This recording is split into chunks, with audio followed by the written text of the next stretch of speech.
भाई कुछ भी हो जाए, अपने भाई बहन से जीवन में कभी उधार मत लेना, क्योंकि कुछ ऐसी बातें होती हैं जो आपने सबसे छुपाया होता है, लेकिन आपके भाई बहन को ना पता होता है।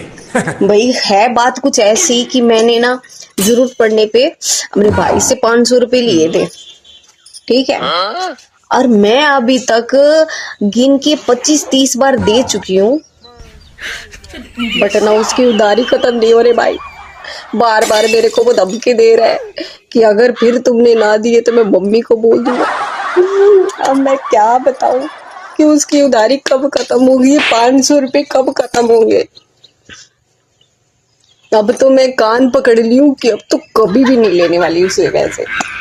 बस ये उधारी एक बार खत्म हो जाए, एक बार बस खत्म हो जाए भाई, एक बार खत्म हो जाए। तुम ही गलती कभी मत करना, इसलिए तुम्हें पहले ही बता बेकार है रही हूँ। भैया, मैं तो टूट गया।